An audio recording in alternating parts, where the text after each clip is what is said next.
Bonjour à tous et bienvenue dans Demain en Limousin.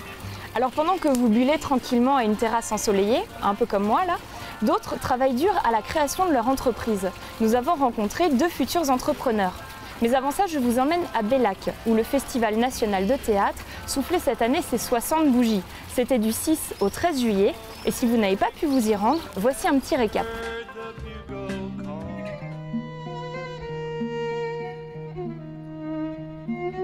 C'est un festival qui est né en 1954 pour faire vivre l'œuvre théâtrale de Jean Giraudoux, natif de Bellac. À l'époque où le festival de Bellac s'est créé, il était très seul en France et encore plus en Limousin.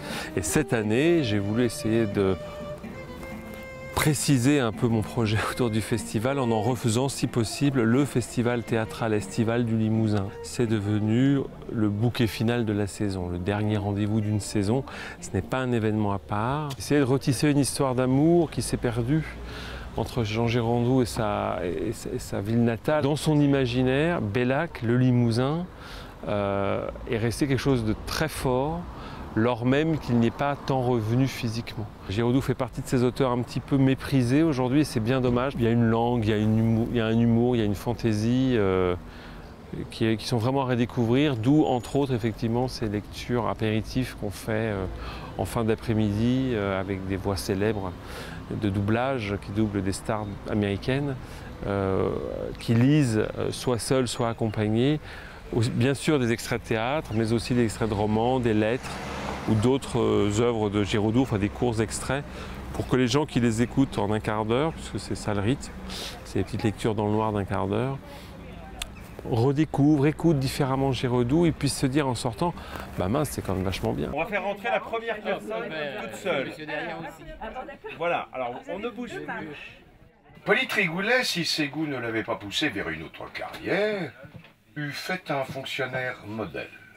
Car il avait les 2 qualités essentielles que caractérise l'administration que l'Europe nous envie, et celle que nous ne lui envions pas, le souci de sa dignité et l'horreur du changement. Il entendait ne pas bouger du banc qu'il avait choisi, voilà bientôt 10 ans, à l'extrémité du pont des Arts, pour y exercer sa profession d'aveugle né. Il était en effet venu au monde les yeux collés et n'avait vu le jour qu'à partir du 3e. Bellac est en Limousin, certes, mais un petit peu au nord et un petit peu près d'autres régions. On est quand même très proche à la fois de la Poitou-Charentes et à la fois de la région centre. C'est vrai qu'il y a quelque chose à reconquérir, à mon avis, dans cette relation avec le Limousin. Une de nos missions principales, c'est d'accueillir en résidence et d'aider à la création et à la diffusion des compagnies du Limousin. Donc ce qui se passe pendant le festival ne déroge pas à cette règle-là. Et donc on accueille cette année, pour la première fois dans l'histoire du festival, une compagnie en résidence. Et cette compagnie, elle est limousine, c'est la compagnie des Indiscrets. Ils auront été là 5 jours. Puis ils montreront leur travail, Pseudo, d'après Romain Gary et Émile Ajar. J'ai été très profondément atteint par la plus vieille tentation protéenne de l'homme, celle de la multiplicité. C'est toujours un exercice intéressant de se mettre un peu aussi au clair sur qu'est-ce qu'on a à dire finalement sur le spectacle. Ça nous fait nous questionner sur notre propre travail et comment en parler. Donc c'est toujours intéressant, on fait un peu le point en même temps. Il y a toute une équipe autour du festival, on est très encadré, il y a des rencontres, le contexte est forcément enrichissant. Et puis on a une histoire aussi, on a une histoire aussi avec ce lieu, avec toute l'équipe de ce lieu. On pense tous que ce lieu est un outil merveilleux, extrêmement bien conçu et qu'il a une importance capitale dans la région. Nom de Dieu, vous l'avez fait exprès. Qu'est-ce que j'ai fait exprès? Vous avez marché sur mon python. Quel python? J'ai lu le texte et je suis tombée amoureuse de ce texte, quoi. Vraiment, j'ai été passionnée, j'ai absolument adoré. Pour arriver à faire entendre vraiment ce texte au temps présent de la représentation, il fallait absolument travailler ça, je dirais, comme une horlogerie suisse. Il n'y a pas de python à Cahors.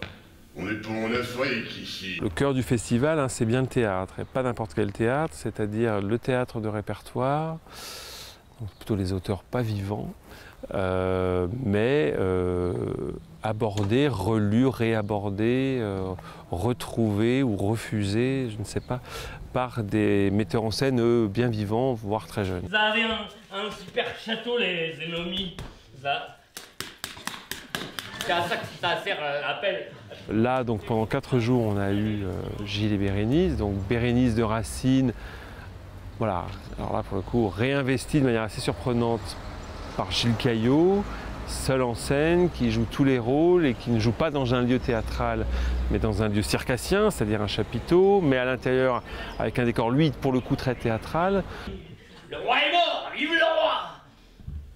Il arrive devant chez Arzas, qui est tout à la fois son serviteur et son ami, et qui dormait. Bob, bob, bob. Et qu'est-ce que vous faites, hein?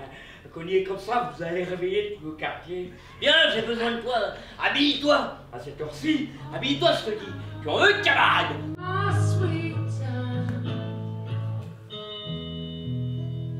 Que voulez-vous de moi? Je veux... C'est qui l'empereur ici? Je veux seulement emprunter votre voix. Je sais que Bérénice, à vos soins redevables, croit posséder en vous un ami véritable.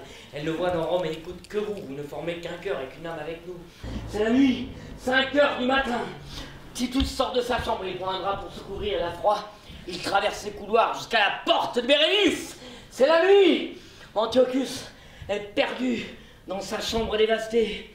Il se dit, il n'a plus de whisky, il se dit que des fois, une femme qui ne t'aime pas, les seins si beaux, alors tu n'y peux rien, tu détestes le monde. Dans son désastre, il se fait une promesse, je ne vous l'ai dit pas, je garde les fêtes surprises.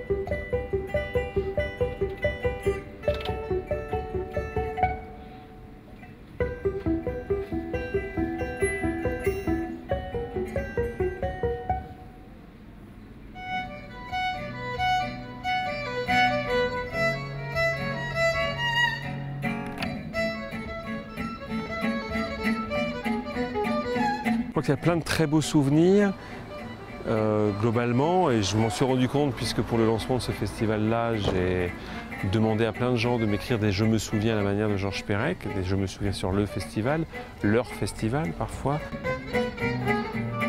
On est une force vive quand même, le festival va faire 4000 entrées, 5000 entrées, dont la moitié payante. Et toute l'histoire du festival, comme l'histoire du théâtre, elle repose un peu là-dessus, sur un enclavement dont on n'arrive pas à se sortir, à la fois dans les têtes, dans les fêtes, parce que géographiquement, voilà, on est un petit peu à part. Et puis la Bellac nous a mis à part, je crois. Mais peut-être que voilà, c'est une histoire d'amour qui commence, et elle commence encore dans la tension, et qu'on va faire bientôt un enfant ou deux, on va voir. Le Limousin est riche en entrepreneurs. En 2012, la Chambre de commerce et d'industrie de la Haute-Vienne a accompagné 2000 projets, dont les 3/4 étaient des créations d'entreprises. Nous avons rencontré 2 futurs chefs d'entreprise, Gabriel Recordon et Micheldi Delgado. Le premier doit ouvrir son commerce fin août, le deuxième termine tout juste sa formation. Portrait d'entrepreneur. Au 55 rue des Combes, à Limoges, quelques ouvriers tirent des câbles et percent les murs d'un futur commerce sous l'œil attentif de Gabriel Recordon. Toutes les plaques finies, ouais. Toutes les plaques finies? Ouais. Ouais, parce que tu dois être à combien, 3 cm de la solide? On en est à la phase réalisation des travaux, réfection des murs, ensuite il va y avoir donc les cuisines, il y a l'électricité, il y a la plomberie, il y a tout ça. Gabriel et son associé ont décidé de créer une entreprise de restauration rapide au wok à Limoges il y a 2 ans. Wokway doit ouvrir fin août.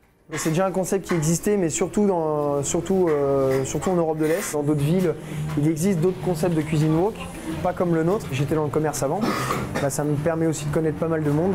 Et du coup, voilà, pour faire l'inauguration, ça nous permet de ramener aussi pas mal de monde. Mais avant de penser à l'inauguration, il a fallu monter le projet d'entreprise. Les 2 entrepreneurs ont bénéficié de l'aide d'un conseiller de la Chambre de commerce et d'industrie de la Haute-Vienne et ont parfois dû revenir sur leurs certitudes. Nous, on est arrivé en fait en se disant ça va prendre 6 mois. En fait, ça a pris un peu plus de temps que prévu. Hein. On ne s'est pas jeté dans l'aventure sans rien connaître. Par contre, on en a appris énormément en 2 ans, le temps de monter ce projet. J'ai laissé celle-ci en jaune pour dire il faut incrémenter des valeurs. C'est bon? Alors par exemple, ici, si j'ai, je sais pas moi, du brillet. Comme Gabriel Recordon, Miquel Di Delgado s'est lancé dans l'aventure. Il souhaite ouvrir un commerce d'épices.